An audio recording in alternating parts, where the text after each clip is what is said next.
Hello everybody, hope you're well, and hello to Aki and Sophia who just popped round yesterday. People are just coming round, they recognise the house. I don't know how you're finding it, fair play to you. As long as the taxman doesn't, I ain't bothered. But yeah, come round and say hello and have a look round and ace man, bring it on. But one of you, bring biscuits. I mean, come on, you know what I mean? As you may have just seen, we have gas, we have doors that close, we have worktops. We have lights where they weren't last time you were here. There's been a bit of a break in the filming from here simply because of the issue I had with the worktops, and we'll go into all that towards the end of the video. They are now fitted, which is ace, and we'll go into the issues that we had and ask you the question of would you use the company that I used based on what I'm about to tell you. We'll see, we'll come to all that.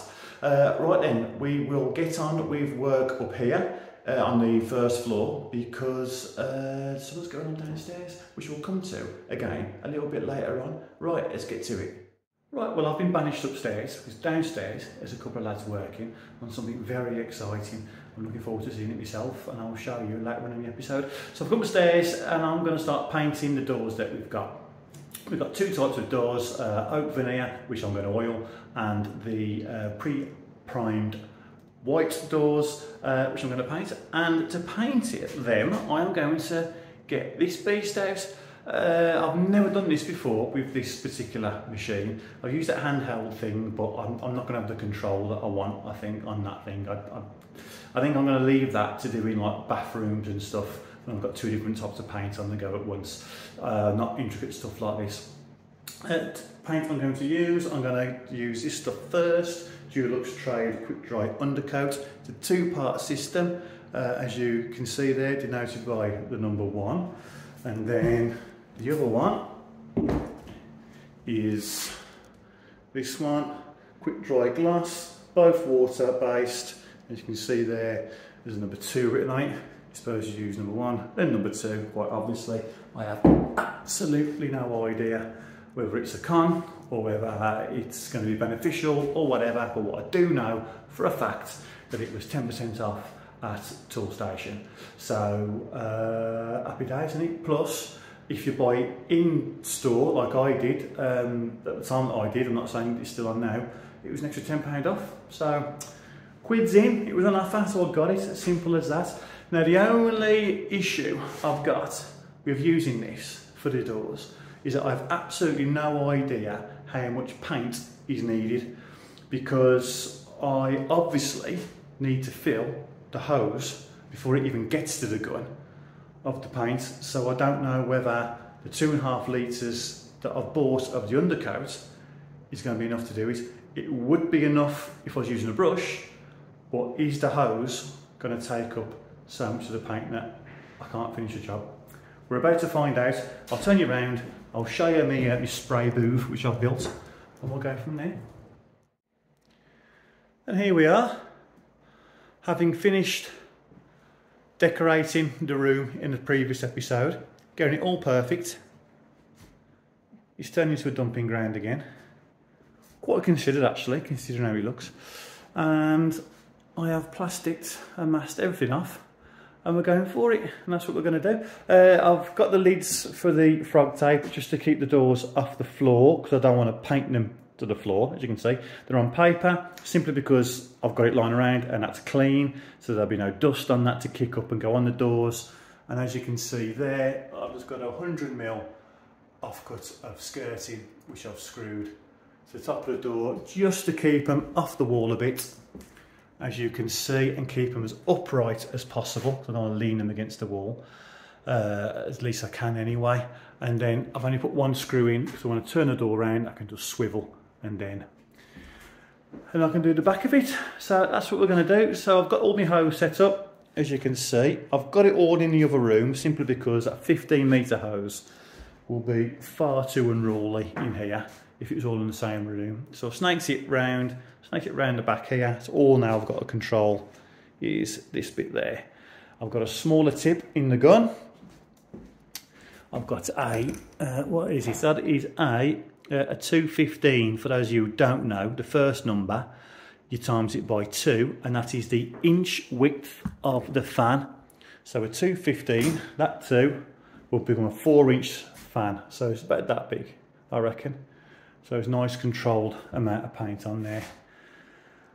And we'll give it a go and we'll see whether I can give these one coat inside and out, so to speak, with 2.5 litres of paint. We are a door short. I'm going to get that now, which I'll explain in a bit because it's different from all the rest. Right then, I'll get it primed and we'll give it a go. Got it primed, as you can see. Got the paint all through the hose and until it was coming out. There's minimal in there. I can't get any less than that really. And we are just past halfway down on one tin, which is slightly worrying from a cost point of view. Now, I have done one side of one door, so that includes that as well. So we're just going to have to continue, aren't we, and see how we get on.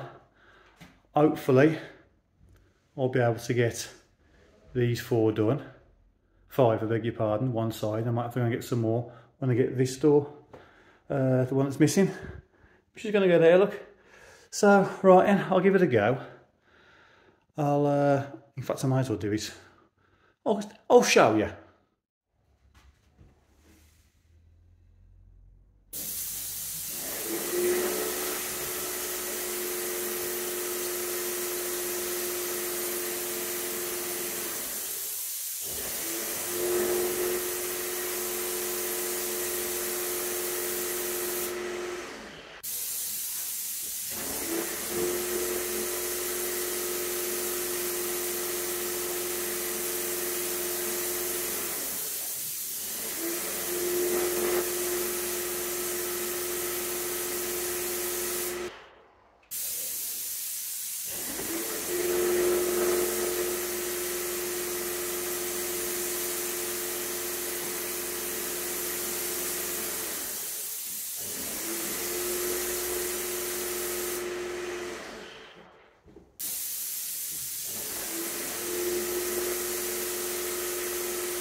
Well, as you may have heard at the end of that, that was the paint running out, and subsequently the pump loses prime, which is why it runs continuously like it did.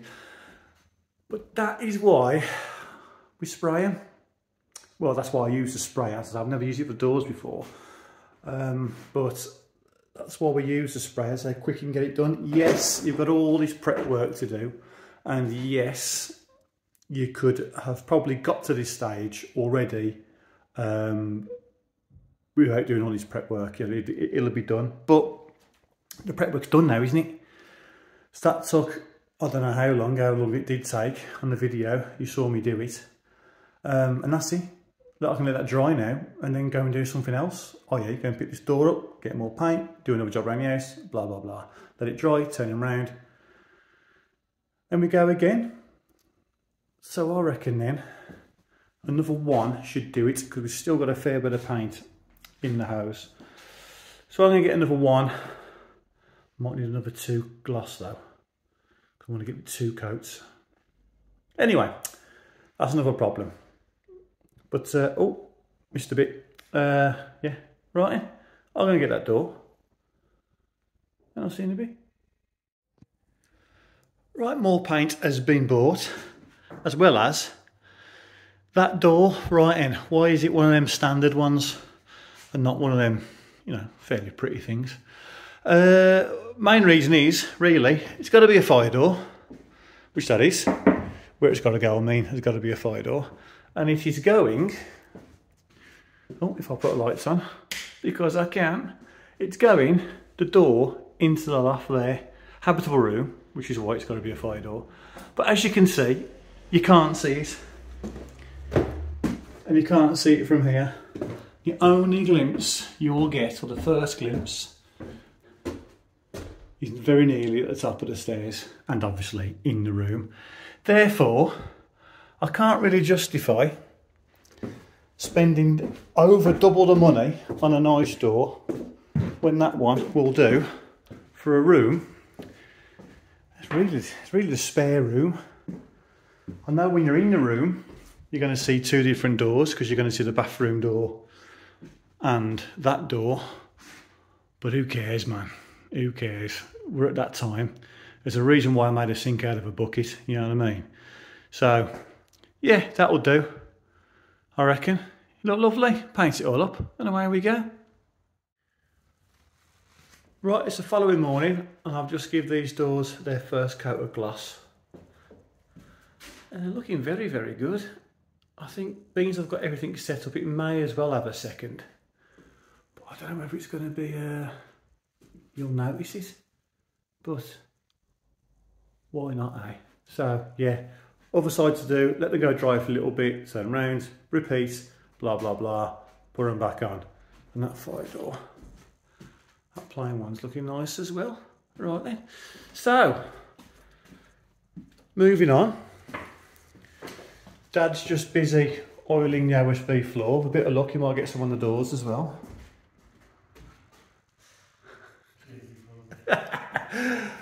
Look at that. It's ace, isn't it?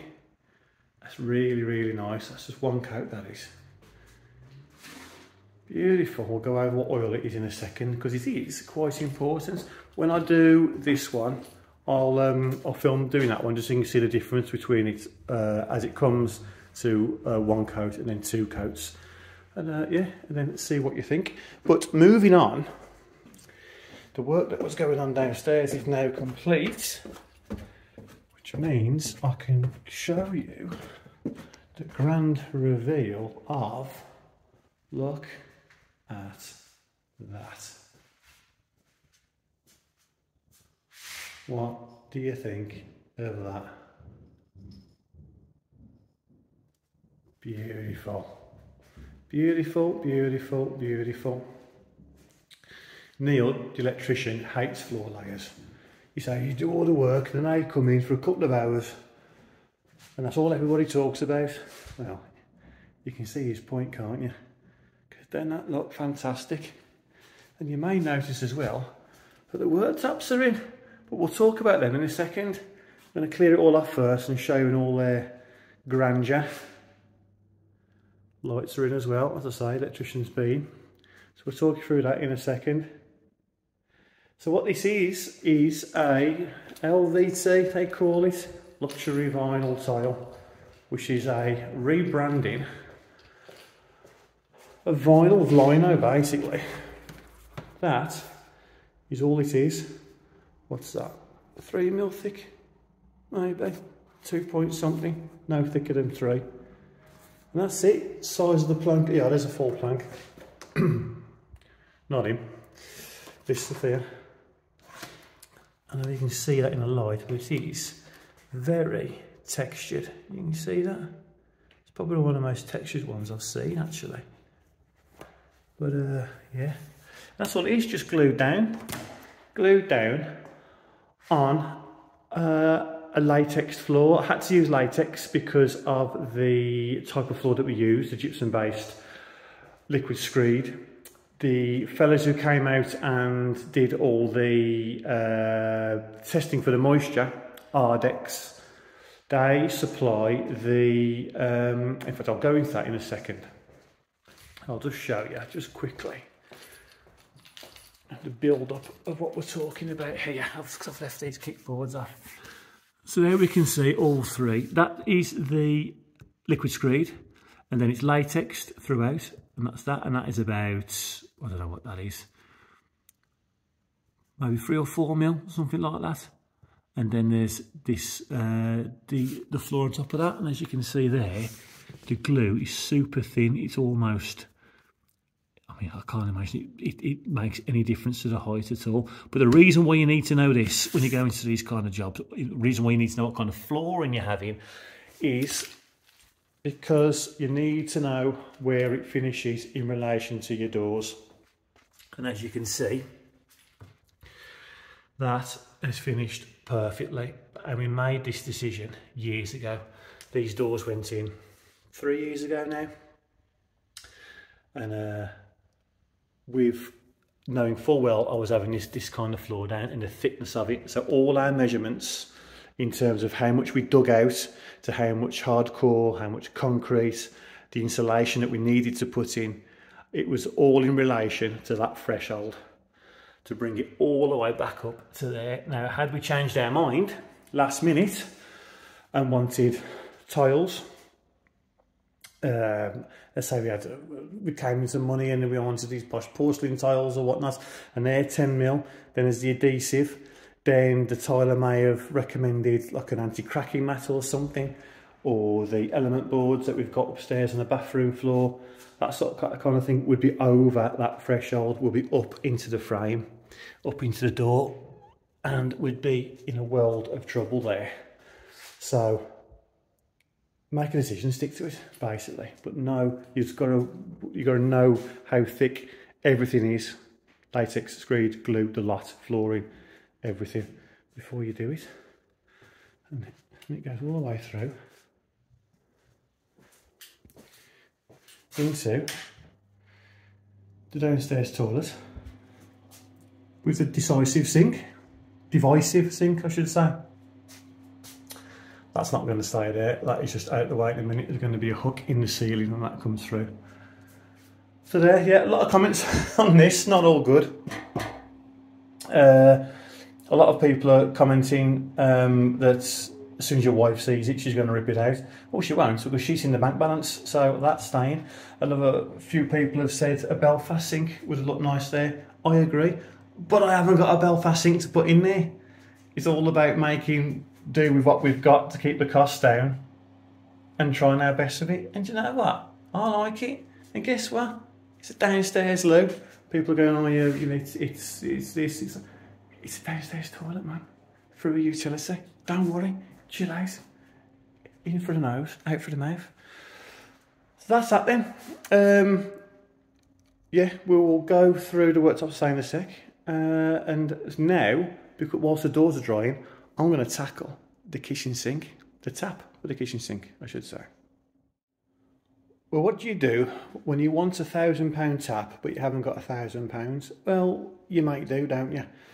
These retail at just under £1,000, 900 and something. It's a 4-in-1, which I always think is a bit of a con, because 2 of them is just hot and cold, which a tap should do. Then it's instant hot water, instant boiling water, whatever, and filtered water with all accounts, whatever. This cost a fraction of the price because I bought it in good faith, second hand, off eBay. It's in perfect condition, everything's ace, not a problem, but it's missing a couple of parts, which I've got. I've salvaged around, did a bit of research, and I finally got them. My first port of call was to go to the company, Kellen and William. If you Google these, it'll take you to a website by Farren, F-A-H-E-N, Farhen, whatever. Less than helpful. I said I bought it second hand, therefore they just didn't reply. I badgered them, they didn't want to know. But it was bought in good faith. And for all, I could have said, well, I've just moved into an house and the tap's broke. Can I buy this part? I wanted to pay for it. Can I buy this part? Can I have that part? Can I have advice? They wanted nothing to do with me whatsoever.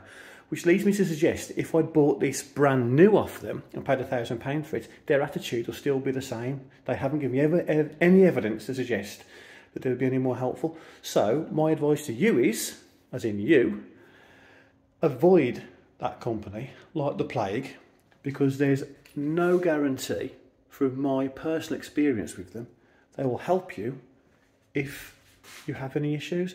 So I'm going to muddle my way through it.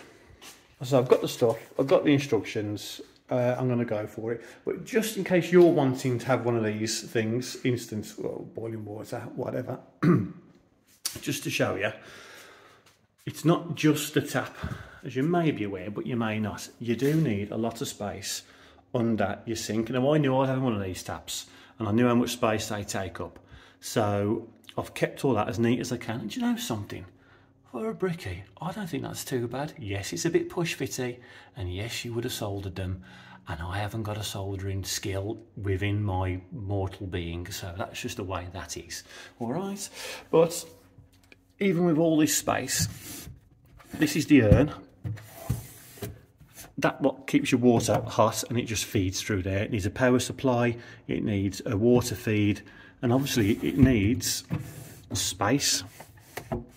So once that's there, it's got two pipes that come out here at the very top. Forget the shelf won't fit in it now. And I'm hoping that's all the space you'd have left to do anything with. And a bit behind, but if you put anything behind that, it's just going to be there forever, isn't it? So it's just, in case you're wondering, to spend all that money on that tap, you will lose nearly all of your space beneath. And this is an 800 wide cupboard, so it's, you know, it's not insignificant. Yours might be smaller, in which you'll even have even less space. But we'll see. We'll get it all up. We'll get it all up and running, and hopefully it'll be all right. Well, that's as neat as I can get that. You're governed by all the pipes and everything. You don't want them too squashed up, you don't want them too tight, you don't want them to kink. So they do need a bit of looping room. I forgot about the filter earlier when I was saying about the space. So that's a big old urn, that is. What's that? That's about 200 mil, 250 mil square. So it's a big old thing. So it only leaves you really that much space in your cupboard. As I say, this is an 800 mil cupboard, and you can't go all the way to the back because of the filter there. So they do take up a bit of room, but it's on. I've turned the water on. We have no leaks. The urn is full, and the temperature, that's the preset, and that's the temperature of the water inside. And it's well insulated because that is freezing cold. But does it work? Well, we're about to find out. And you join me at a milestone because I've turned the boiler on, and I, for the first time since January, I'm going to wash a mug up. Just stay to that. I'm going to wash a mug up with hot water in my sink, in the kitchen, and then I'm going to make a hot drink with the tap. Got the tea bag, free ginger, Yorkshire teas for Muppets, discuss in the comments, and I'm going to have a cup of tea for the first time. This is it. Right, here we go. Right. We have hot water. Beautiful. Oh, I don't know how you do this, but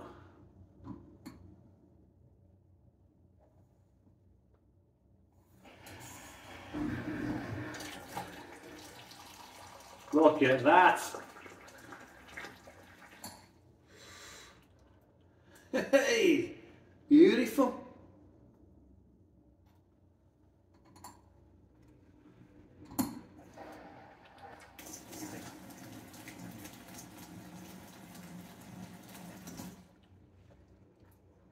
Hey, wow.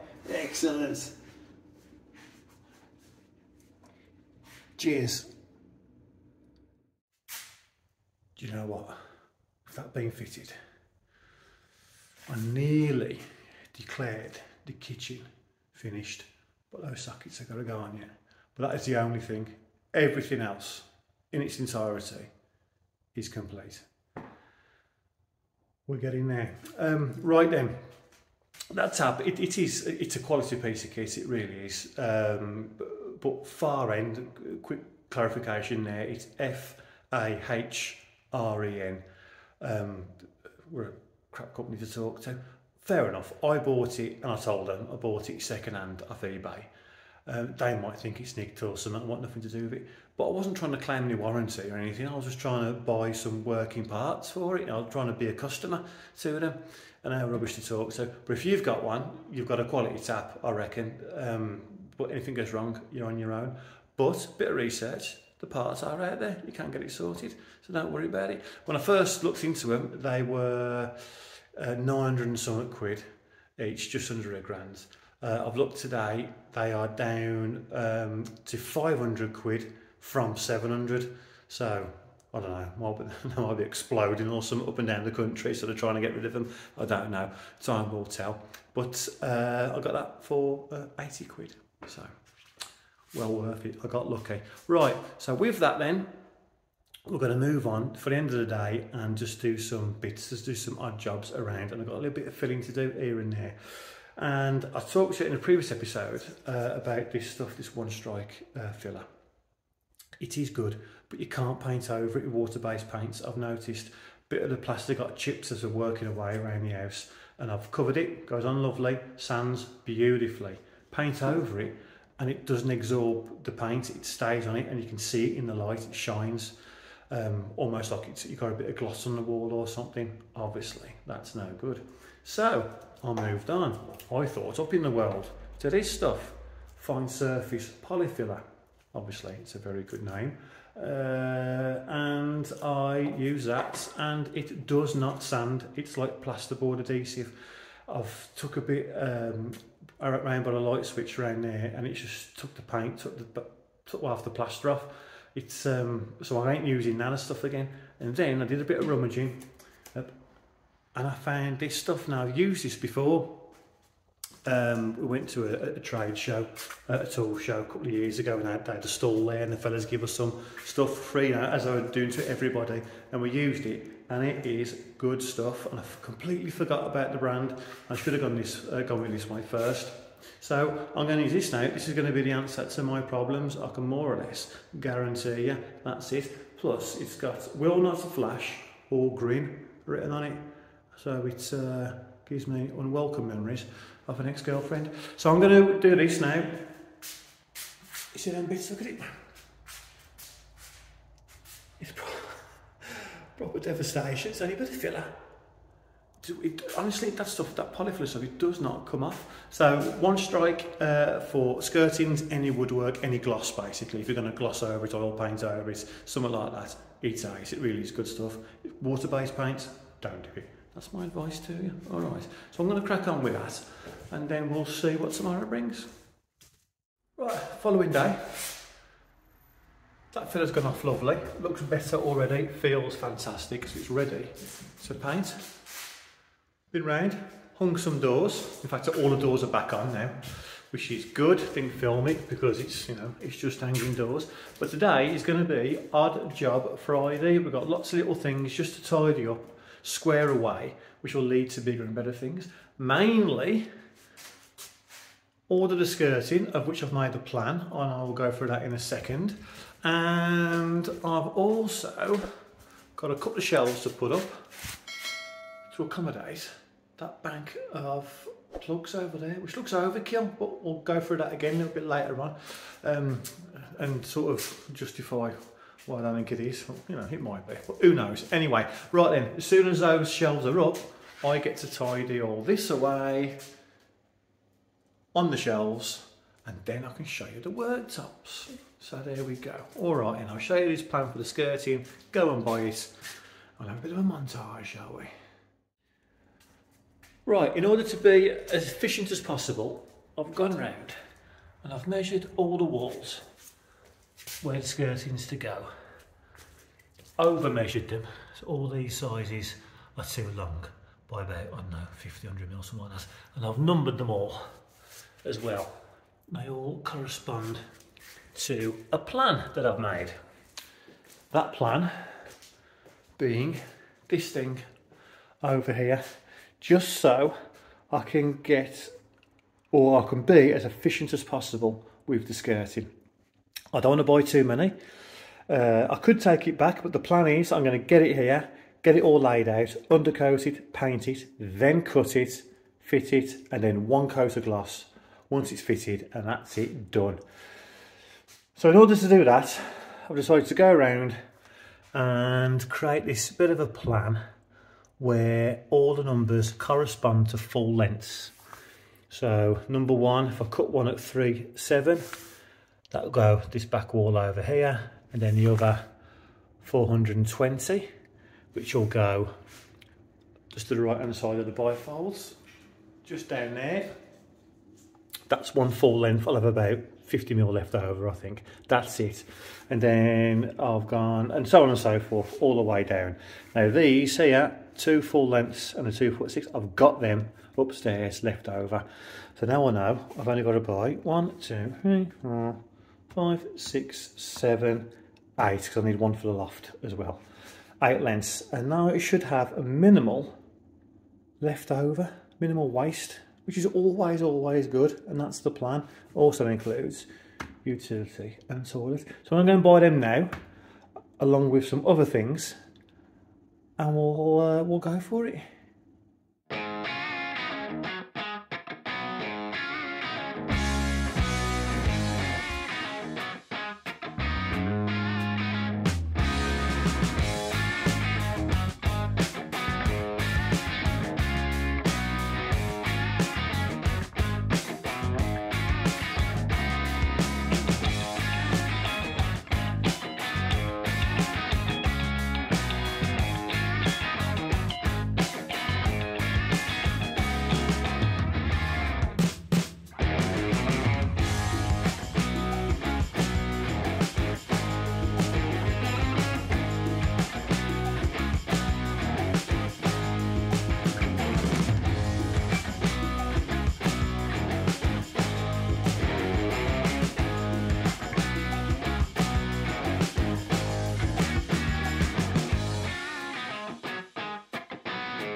Well, there we have it.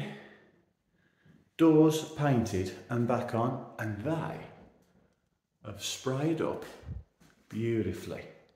Very, very happy with those. I've had a bit of an issue with the ones downstairs, and we'll go into that in a second, but I am very happy with the way they look. And there's a bit of deliberation whether we have white or we have the open ear ones within the same room. We went for white simply because more discreet, and yeah, we don't need 2 massive planks of wood there. But this has got to be wood, obviously, because the other side is the hallway, and they all need to match up. And they, again, have come up beautifully. And that is down to old Papa Bear giving it all 2 coats of oil. The oil that we've used for these, I will show you in a second, thinking about it, because it is worth noting. But I'll show you how it looks out here. Listen to this.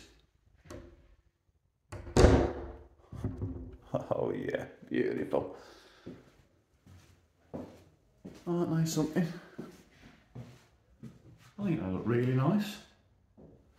Happy with those. That glass is ordered. That's coming hopefully within a couple of weeks. Now let's take you down here.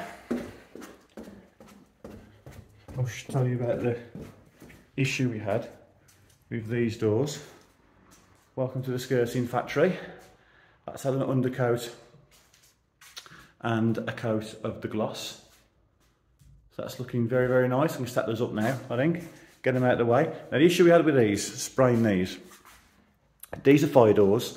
The ones upstairs, the white ones, aren't. Which means technically they're a lesser quality. So the ones upstairs are, I mean, they weigh next to nothing. They're quite cardboardy, to be honest with you. Which means they're absorbent. So sprayed it on, perfect, excellent. These ones are fire doors, as I say, and they're finished differently because they're a bit of a higher quality, but they've got the pre-primedness to it is quite glossy, quite plasticky to a certain degree, which means non-absorbent. So when I sprayed it, the paint sort of sat on the surface and didn't absorb in, and it has ran a little bit along the tops. Now, sod's law, I noticed it, and then I rectified my mistake. I was a bit too close with the sprayer as well, as I say, it's my first time. Maybe you can see that there, but I need to sand it all back. I was a bit too close with the sprayer. So on the other side to these doors, that one and the utility one, I got it right on the other side. Sod's law, the side that I got wrong is this side in the main room, the one you're going to look at, and the side that faces the kitchen in the utility. Sod's law, isn't it? But I'll sort it. So if you are going to spray the doors, and you're not a professional like me, take that into consideration. Of course, if you can get them flat, even better. However, I ain't got room to put 10 doors or however many there is flat, like I have with the skirting here. Right then, let's look in all her splendour at the kitchen. Isn't she gorgeous? Very, very happy with that. We'll go into the worktops in a second. We'll just show you what's happening. Mind your retinas. In here, got these shelves up. These rails I had in the bathroom upstairs as a bit of an interim measure back in the day. Remember that? But perfect for in here, aren't they? As I say, it's utility. It's not supposed to be big and posh and whatnot. Me and Dad, look what me and Dad dragged in, quite literally, out the garden. Have been outside since February, I think. Those have, but they're all in, working fine. Bit of a design issue. Design fault. I put the plug in that corner, and I really I should add it this side, that saw pipe, so it's more accessible there. But either way, the drain for it is there. I'll sort all that out. That's temporary, just up and out the way for a second. I haven't fixed it yet because I've got somebody coming round and sorting out finally my underfloor heating and wiring it all up, and I want it to be as easy as possible for them. So that will be move that's not fixed in at all. Yeah, make it easy for them. Yeah, and that's that. I had a quote of somebody. We'll go into that again in a second. Well, yeah, right. And then we have a downstairs toilet and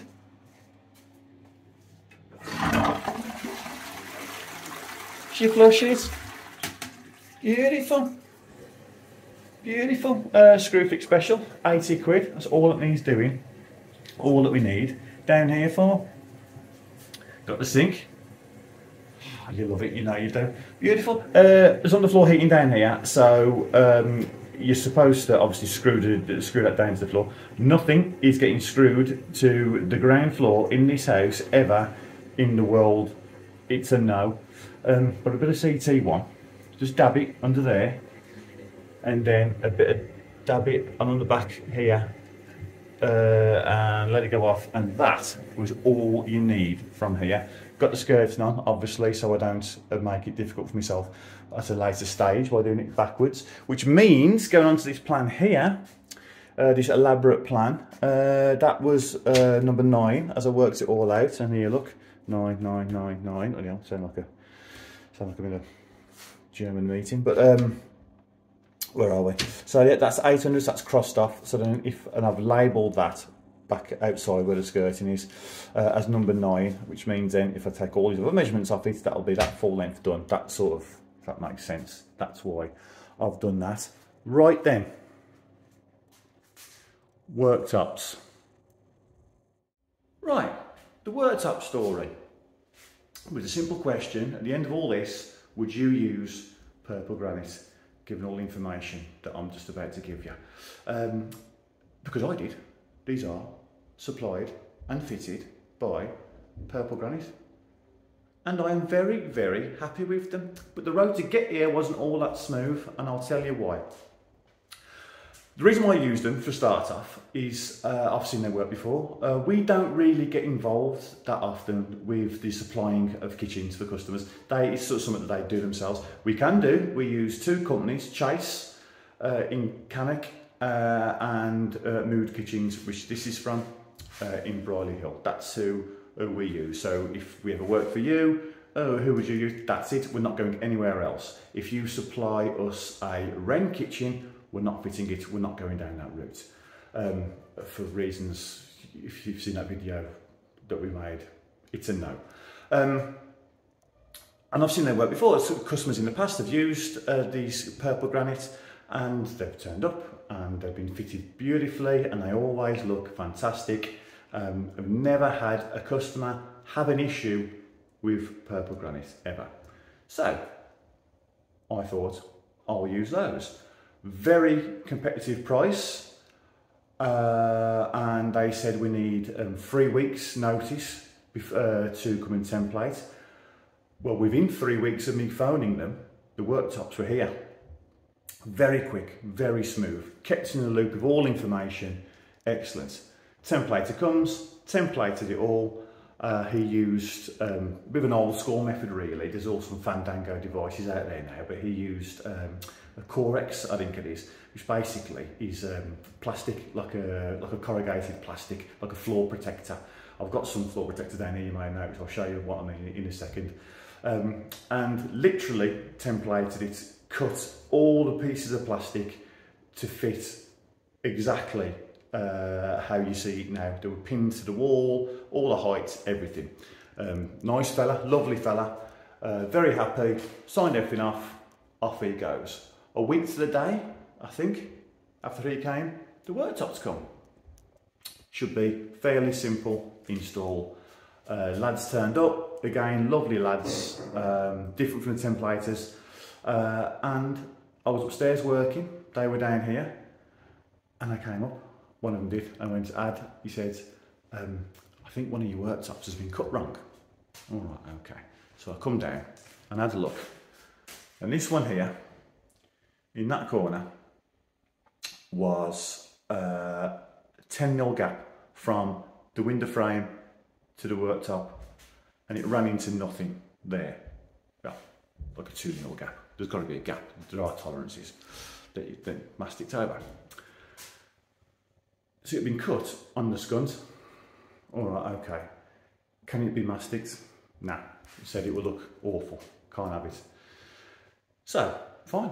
All right, there's an issue. There's a problem. Not a problem. There's many things going on in the world at the moment. We'll just get it recut, remade. So they take the cut, they take the piece away, I should say, and they take it back to the office, the factory, wherever. I take it back.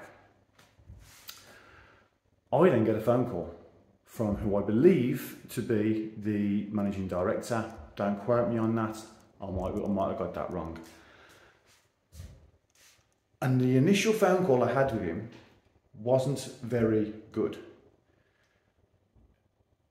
It sort of was leading me down the lines of, well, it's been cut to template and you signed up for it.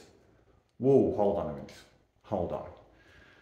Me, the customer, and you, the customer, if you're watching this, when you sign something off in terms of the templating, I don't think it's fair, and there might be a term and condition in whatever you've signed that proves it wrong, you know, legally or whatever, but I don't think it's fair that you sign off on the fact that it's been measured correctly. I believe, as the customer, you sign off on you want the splashbacks this high, and you want it to go that high with the cooker hood, and you want this side to be shorter, and you want it to go into the window here, and you don't want the upstand is going straight in there, and the grooves here, which we'll come on to in a second, you want them blah blah blah, you want that. That's what you sign off on. You don't sign off on the fact that it's been measured 927mm and not 922, for argument's sake, picking those numbers out of the air. I don't think that's fair at all. And he sort of led me down that line, and that conversation didn't go very well. He then sort of said, well, you know, we can move things around, we can tweak this corner here, and pull that out, which leads into this tweaking here, and then that bit then goes round and we can lose it in the, and then if we move the sink down a little bit, whoa, no. All because that's been measured wrong. I'm not moving the sink. What's the point of having it templated if you're going to turn up and then I've got to move the sink to suit the cut? No. It's just a mistake and it needs rectifying. Well, the lads say that they can sort it. Well, they might be able to. However, I don't want it. The whole point of this countertop going into the window, as you can see it there, was a consideration from day one. I've had to build the building to suit that. Literal day one consideration, and I want it right. And the fitters themselves have told me that it's going to look terrible. Do you have that? It's going to look rubbish. And the initial phone call that I had sort of led me down, made me believe that he was trying to, if I was like a Granny Goggins, you're trying to sell me that the issue isn't an issue and it'll be all right. No, we've paid the money. It's in their account. Out of mine. Let's get it right. So the lads come back and they bring with them the template that the templater has made. I feel sorry for the lads, the fitters, because they're the fitters. They have no involvement in any of the process up to the day they turn up and they get given the granite, or quartz I should say, and then they go to site. And they're the people who you interact with on the day. So I do feel sorry for them because they have nothing to do with it at all. They just turn up with the actual product itself. They turned up, they come back and they brought the template with them, and you could see what had happened. The templater, as he was cutting the plastic, he just veered off slightly. You could see the line just went down like that. This flooring, which basically is what they use, it's ribbed. I don't know whose pleasure for, but there you go. Corrugated basically, and he'd cut down the one vein of it, and it just veered off into the other one, just towards the end, and that was replicated by the cutter, the machine, however it's all fed into, whether it's cut by hand, I don't know. And that was replicated. So where it was the veins width out on the one side to nothing the other side, it would just cut straight like that. That was the problem. You could see it plain as day. So then I phoned the fella back again, whoever that may be, and it was like I was talking to a different person. We'll sort it, we'll get another one cut. All right, okay, could have done without the first phone call because he was sort of playing me off to the fitters a little bit, not great. But there we go. 2 weeks to the day after that, the fitter came back with the new piece and it fitted beautifully, and I'll go into a bit more detail with that, I'll show you in a second. He has done a fantastic job fitting it, but on his own as well, the whole lot on his own. They did fit on the day, this one, the Ardent, and they fitted that one by the cooker. Get my angles right, just there. That's all they could do, because they couldn't fit these, just in case. There are tolerances, you've got to tweak a little bit, pull that little bit out, and move your way down to get this one right. So that's all they could do. So, and he fitted all this by himself, and he's a great lad. And his name's Brad. Would you believe it? Finally had a Brad on the job. So there you have it. I'll put his number. He doesn't work for Purple Granite. He's what do you want to call it? Like a subcontractor. So I'll put his number on the screen now and in the description. If ever you need a new worktops fitting or something from him, then phone him. He's done a very, very good. He comes highly, highly recommended. Yeah, so it bought all this, and then it fitted lovely, and it's where the initial phone call, so where there is tolerances, it's only 6 mil. Well, no, it's more than that. It's obvious. You can get your finger down it, all that sort of stuff. Well, it had to be cut like that. That's what he was sort of saying. No, it hasn't. There's been a mistake. It's all right. It's fine, but it needs rectifying. And then lo and behold, 2 weeks later, it's cut correctly, and it goes in beautifully. And it's been fitted beautifully, and it looks absolutely fantastic. Apart from, and I'm being pernickety now, well, that's just me, the grooves, the drain grooves. We'll go into that in a second, and we'll see what you think about if you think it's acceptable or not, but it's not been changed. So there we go. So I'll turn you around now. That's the story. If it was, the initial phone call was, oh well, you know, soz, we'll do it right. Fair enough. But initially, you know, it was sort of like, well, it will do. We can tweak it. It's your fault. That's not what he said. Those aren't the words that he used. But you know, it's cut the template that you signed off on. Those words were used. Hold on a bit, you know. But all's well that ends well, I suppose. So I'll turn you around and I'll show you more detail. And this is it. Well, first and foremost, let me show you the world's worst light. Look at that. That's awful, isn't it? Excuse me. But that, you can't see it on camera, but these are all different pieces. There's a join there. You can't see it. The veins all match up, going through, running throughout. There's another join there, again, you can't see. It's been fitted beautifully. It really has. We're thinking about having a shelf along the top here, but we've decided against it. And there we have it. The detail goes straight into the window, which is what we want. We've got all that space there now, which is what we really liked. And that is the corner in question. I do need to run some sealants up there, don't I? That was 10mm away from there, and it ran into nothing, what you can see now. So now we've got a beautiful sealed line there, whereas before that would have been 10mm out. It's just not, you know, it's a mistake, human error, not a problem. We'll sort it. And in the end, they did. And that's the waterfall little effect there. And that join there, again, is beautiful. You can't see it. It is gorgeous. Really, really gorgeous. Where's the other join? Just there, you can see that one in the light, can't you? It's just, honestly, it's very, very happy. But let's talk about attention to detail, shall we? Now, this was worse when this wasn't fitted and this line, this join here wasn't grouted or sealed or whatever. Hence, it was like a big black line going up, and it really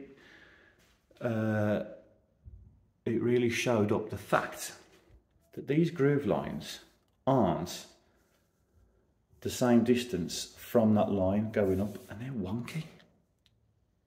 You can't see it really on camera. And if you can't see it on camera, then can you really see it? You know, but these two are fine. That one's in, that one's a little bit further out, and that one's different from all the rest as well. And it's just that attention to detail that shouldn't get out of the factory. There should be someone checking that. Because the reason why I mentioned it, I've had customers that won't have that. No, it's got to go. It's got to go. So then if I'm recommending this company to people, you know, what do I say? Don't know. What do you reckon? Now, I can live with that personally. There's going to be a plate. I mean, you know, just say, boom, it's gone. There's going to be washing up here. There's going to be stuff here. Do you know what I mean? You can barely see it really as it is. It's just one of those little attention to details that shouldn't have left the factory like it. And I've had customers, and no doubt I'll have them in the past, hopefully, that won't have that. That will just play on their mind to the extent where it'll have to be changed. But, you know, I'm all right with it personally. But again, it's not quite what I like. So, would you use them, the company?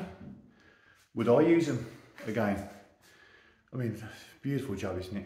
You know what I mean? It's all very good. And to be honest with you, all's well that ends well. As I say, there's a lot of things going on in the world. This is, if there's ever a first world problem, this is it. If this was a job, so to speak, for a customer, with deadlines, it would have been an issue. There was 2 weeks, that's 2 weeks the electrician has been able to come back to sort the plugs out. The knock-on effects of that, if you're on a tight turnaround time or a tight schedule, it could have knocked you back a bit, to be honest. So, you know, but things happen. This is the building game. It happens, doesn't it? And there was an issue which they acknowledged, not as quick as I'd like, but they did acknowledge it, and it's been rectified. It's been done, and the fitters were ace. Brad, thank you very, very much. It's a beautiful job you've done, mate. So, you know, would I use them again? Yes, I would. Recommend to a customer?